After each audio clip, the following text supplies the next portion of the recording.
सांख्यिकी के बच्चों का आज के वीडियो लेक्चर में हार्दिक स्वागत। आज हम पढ़ने वाले हैं सांख्यिकी के प्रति अविश्वास, डिस्ट्रस्ट ऑफ स्टैटिस्टिक्स।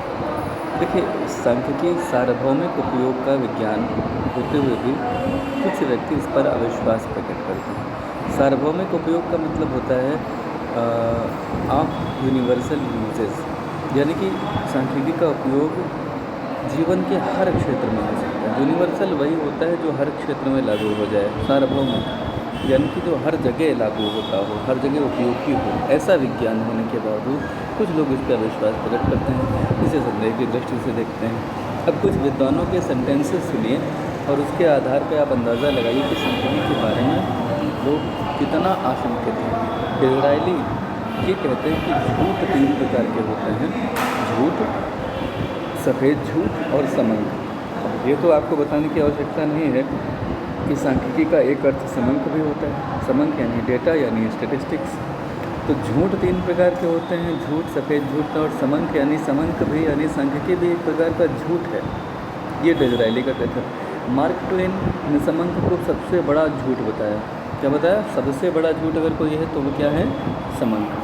अच्छा, मार्क ट्वेन और डिज़रायली के अलावा ये फहरिस्त यानी कि ये लिस्ट बहुत लंबी है। इसमें शैतानी क्रम में 3 प्रकार के झूठ होते हैं: झूठ, सफ़ेद झूठ और समंक। ये वही परिभाषा है लगभग जो ऊपर डिज़रायली ने कही, इन्होंने भी कहते हैं, लेकिन इसमें इतना जोड़ा शैतानी क्रम में। तो कोई बात नहीं, चलो मान लेते हैं शैतानी के क्रम में। अब हम थोड़ा सा और आगे इसको बढ़ते हुए कुछ और पढ़ते हैं। ये मिलती जुलती बात फिर उसमें कहा गया कि सांख्यिकी में कुछ काले झूठ होते हैं। ये इन्हीं का, मार्क ट्वेन का ही सेंटेंस माना जाएगा। सांख्यिकी में कुछ काले झूठ होते हैं, कुछ बहुरंगी झूठ होते हैं। और सांख्यिकी तो वास्तव में झूठ का इंद्रधनुष है। अब इंद्रधनुष में तो अनगिनत रंग होते हैं और उसकी प्रेजेंटेशन भी गजब की होती है। तो केवल बहुरंग ही नहीं, बहुरंगी प्रस्तुतिकरण जहाँ होता है उसको सांख्यिकी कहा जा सकता है। There are black lies, white lies and multi coloured lies. Statistics is a rainbow of lies. तो कुछ व्यक्तियों की राय में आंकड़े झूठ नहीं बोलते और इसके विपरीत कुछ व्यक्ति यह कहते हैं कि आंकड़े पूर्ण रूपेण झूठे होते हैं। यह भी कहा जाता है कि आंकड़े जो हैं वो उन्माद रोग के चिकित्सकों के समान हैं जो किसी भी पक्ष का समर्थन कर देते हैं। उन्माद रोग के जो चिकित्सक होते हैं जिन्हें हम बोलते हैं साइकेट्रिक, यानी कि मनोरोग के चिकित्सक, मनोरोग चिकित्सक जिन्हें बोला जाता है साइकेट्रिक जो होते हैं वो बेसिकली क्या करते हैं? वो जैसे कोई मरीज़ उनके सामने हो और आए और उनकी टेबल पे बहुत ज़ोर से हाथ पटक दे, तो ज़ोर से हाथ पटकने पर यह संभव है कि जो सामने बैठा चिकित्सक है वह भी एक हाथ पटक के उससे कहे, अरे वाह, तुमने तो बहुत अच्छे से हाथ पटका, मुझे ज़रा बताओ कि इसे कैसे पटका जाता है। अब इससे उस साइकेट्रिस्ट का कौन सा उद्देश्य पूरा होता है मैं ये भी बता दूं। इससे वह व्यक्ति उसके समक्ष कुछ बोलना शुरू करेगा। वो बताएगा कि इस हाथ को ऐसे पटका जाता है और उसे लगेगा कि ये वो व्यक्ति है जो मेरे टैलेंट को, मेरी प्रतिभा को समझ पा रहा है। तो यहीं से मनोचिकित्सक अपना काम करते हैं। यानी वे उन्माद रोग के किसी भी उन्माद रोग से ग्रसित किसी भी व्यक्ति का, यानी कि मनोरोगी का, वो कोई भी पक्ष हो, वो उसका समर्थन करते हैं कि तुमने ये हाथ बहुत अच्छे से पटका। सामान्यतः अगर कोई व्यक्ति किसी डॉक्टर की टेबल पर जाकर के हाथ पटकते तो संभव है कि डॉक्टर उसे अपने क्लिनिक से बाहर निकाल दे, लेकिन मनोरोग चिकित्सक ऐसा नहीं कर सकता है, ना ऐसा करते हैं। अब कुछ और बातें। उदाहरण के लिए प्रत्येक राजनीतिक दल अपने शासन में ऐसे आंकड़े प्रस्तुत करता है कि भारत विभिन्न योजनाएं शुरू करके उन्नति कर रहा है, जबकि विदेशी दल ऐसे आंकड़े रखते हैं कि मौजूदा सरकार के शासन में देश की स्थिति बिल्कुल सुधर नहीं रही है। ये विरोधी दलों की स्थिति है और दोनों के आंकड़े हैं, दोनों आंकड़े ही हैं और दोनों अलग अलग बातें कहते हैं। गरीबी ज़्यादा गरीब और अमीर ज़्यादा अमीर होता चला जा रहा है। ये आंकड़े हो सकते हैं किसके? विपक्षी दलों के। तथा देश आर्थिक क्षेत्र में पहले से बहुत ज़्यादा कमज़ोर हो रहा है। इसका एक उदाहरण ले लीजिए। वर्तमान में अगर आप सरकार का पक्ष देखना चाहें तो जितनी खबरें आएंगी, चुनिंदा खबरें, वो सब सरकार के पक्ष में मिलेंगी। इसके लिए आप जो है जी न्यूज़ खोल लीजिए, और अगर आप सरकार के विपक्ष में देखना चाहते हैं तो आंकड़े जी न्यूज़ पे भी आपको बेहतरीन आंकड़े मिलेंगे, जिससे आप पूर्ण रूपेण विश्वास कर लेंगे कि हाँ, सरकार बहुत बेहतरीन कर रही है। वहीं पे आप NDTV न्यूज़ खोल लीजिए, इसमें भी आंकड़े आएंगे। इसे देख करके आपको लगेगा कि इतने अच्छे आंकड़े होंगे, इन्हें देख करके आपको उस पर विश्वास हो जाएगा कि सरकार कुछ भी नहीं कर रही, निहायत कामचोर सरकार है, नकारा सरकार है। अब ये दोनों फैक्ट्स के माध्यम से आपको कुछ चीज़ों का विश्वास दिलाते हैं। सवाल ये है कि रियलिटी कहाँ लाई करती है, कहाँ लाई, LIE वाला लाई नहीं, कहाँ पर स्थित है, रियलिटी कहाँ पर है, ये तय करना बहुत कठिन है। इसके लिए ज़्यादा बुद्धि और समझ की आवश्यकता होती है। लेकिन होता यह है कि अर्थशास्त्री, समाजशास्त्री, राजनीतिज्ञ अपने विचारों को प्रभावशाली बनाने के लिए किसी भी प्रकार से समूहों का सहारा ले लेते हैं। जब अपने वक्तव्य दे रहे होते हैं तो भी ये अपनी पसंद के समूहों को लेते हैं, और ऐसे समूह जो उनकी पसंद के नहीं होते नहीं लेते। तो अपनी बात मनवाने में समूह बहुत आसानी से इनकी सहायता करते हैं। समूहों की सहायता से सच को भी झूठ बनाया जा सकता है। साधारण व्यक्ति अंक समंक इन दोनों में कोई अंतर ही नहीं समझ पाता। अपने अज्ञान के इसी कारण व्यक्ति समंकों पर अविश्वास करने लगता है, और उसे लगता है कि सांख्यिकी के लाभों, जैसे ही वो अविश्वास करता है तो सांख्यिकी के लाभों से छूट जाता है। हम यह कह सकते हैं कि सांख्यिकी एक अच्छी औषधि है। अगर इसका सदुपयोग किया जाए तो लाभ मिलेगा, अगर इसका दुरुपयोग करेंगे तो निश्चित रूप से जान पे भी खतरा है। किंग क्या कहते हैं? किंग के अनुसार सांख्यिकी बहुत उपयोगी है, किंतु इसका लाभ वही व्यक्ति उठा सकते हैं जो कि इसका उचित प्रयोग जानते हैं। बावले कहते हैं सांख्यिकी का कार्य सत्य को प्रकट करना है, इससे निष्कर्ष निकालना नहीं है। सांख्यिकी साधन है, समाधान नहीं है, समाधान का साधन है। ठीक है।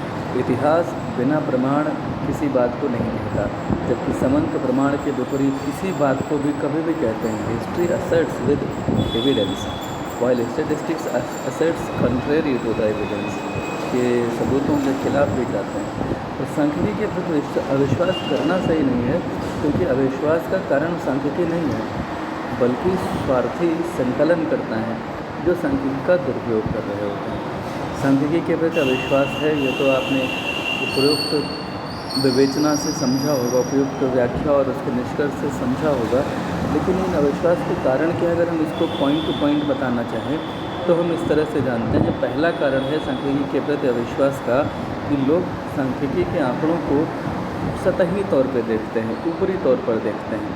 आंकड़ों को सिर्फ ऊपर देखने से यह मालूम नहीं पड़ता कि ये आंकड़े काल्पनिक हैं या सचमुच इकट्ठे किए गए हैं। इससे व्यक्ति को सांख्यिकी के प्रति अविश्वास हो जाता है। जैसे आपके पास व्हाट्सएप पे कोई मैसेज आता है कि कहाँ सो रहे हो, राम मंदिर निर्माण के लिए वोटिंग चल रही है और सिर्फ 5000 वोट पीछे हैं हम, और अगर ऐसा ही रहा तो मस्जिद के खिलाफ वोट पड़ जाएंगे और आपका मंदिर बनने से रह जाएगा। जागो और इस मैसेज, इसमें दिए गए लिंक पर क्लिक करके अपना वोट डालो। दूसरा मैसेज आपको मिलता है, कहाँ सो रहे हो, मस्जिद के खिलाफ वोटिंग चल रही है, सिर्फ और सिर्फ 2500 वोट पीछे है, अगर आपका वोट नहीं पड़ा तो मस्जिद निर्माण पीछे छूट जाएगा। अब ये दोनों अलग अलग मैसेज हैं, अलग अलग क्वांटिटी में स्प्रेड हो रहे हैं और इसमें ढेर सारे आंकड़े भी आएंगे। सवाल ये है कि ये आंकड़े सचमुच इकट्ठे किए गए हैं या ये काल्पनिक हैं। अगर काल्पनिक आंकड़ों पर आप विश्वास कर लेंगे, जैसे व्हाट्सएप पे जो मैसेजेस आते हैं, तो आप अपना नुकसान करेंगे। ये सांख्यिकी के प्रति विश्वास का नहीं है बात, ये उस व्यक्ति जो स्वार्थी लोग हैं, जो र्यूमर्स फैलाते हैं आंकड़ों का सहारा लेकर के, ये उनका काम है। आपको सही और काल्पनिक या भ्रामक आंकड़ों पे अंतर करना आना चाहिए।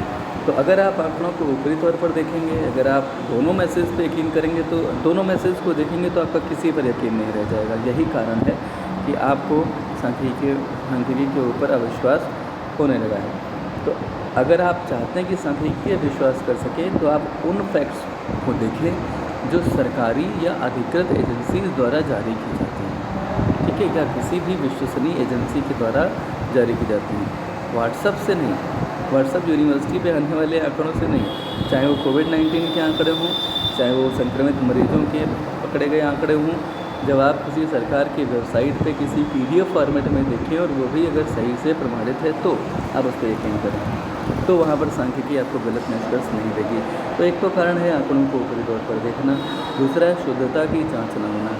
कभी कभी समंकों की शुद्धता की जांच न कर पाना ये गलत और भ्रमपूर्ण परिणाम का कारण होता है। दोष सांख्यिकी पर ना आकर सांख्यिक पर आना चाहिए, लेकिन हम सांख्यिक पर दोष ना देकर के सांख्यिकी पर दोष दे देते हैं। जैसे यही व्हाट्सएप यूनिवर्सिटी से निकले हुए जो रिसर्चर्स हैं, उनके द्वारा आंकड़ों पर आप अगर यकीन कर लेते हैं और आपके परिणाम गलत आते हैं तो आप कहते हैं कि सांख्यिकी ने गलत परिणाम दे दिए, जबकि आपने आंकड़ों की शुद्धता की जाँच नहीं की। दूसरा, विरोधी और भ्रमात्मक आंकड़े जब मिलते हैं, जैसे मैंने अभी बताया ना, दो तरह के मैसेज आ रहे हैं, एक हिंदू कम्युनिटी में फैल रहा है, एक मुस्लिम कम्युनिटी में फैल रहा है, और दोनों मैसेजेस भ्रामक हैं, दोनों मैसेजेस गलत हैं।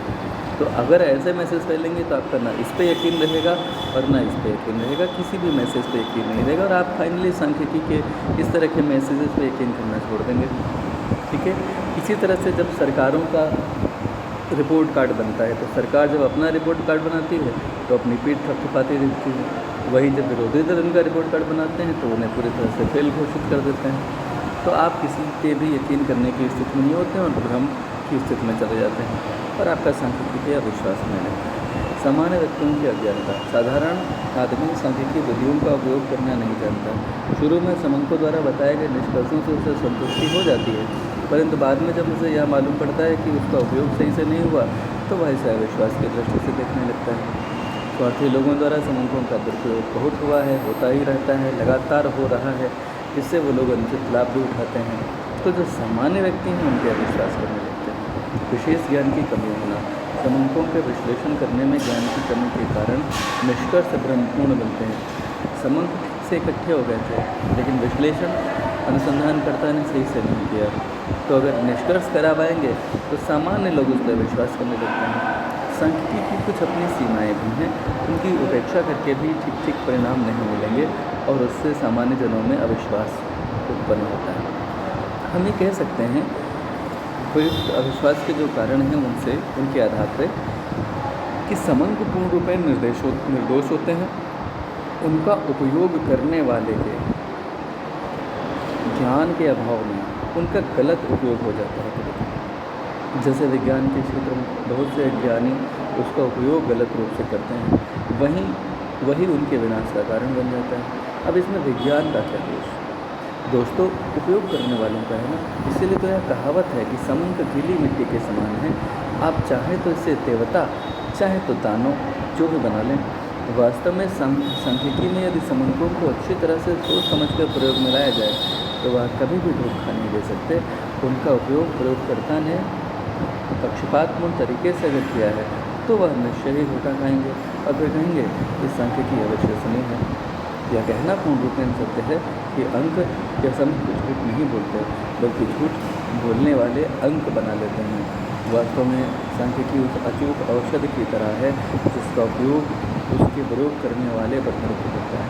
हम कह सकते हैं कि समंकों को यदि प्रयोग में लाया जाए तब तो वह विश्वसनीय है, अन्यथा नहीं। अतः समंकों पर ना तो अत्यधिक विश्वास करना चाहिए, न ही अधिक अविश्वास।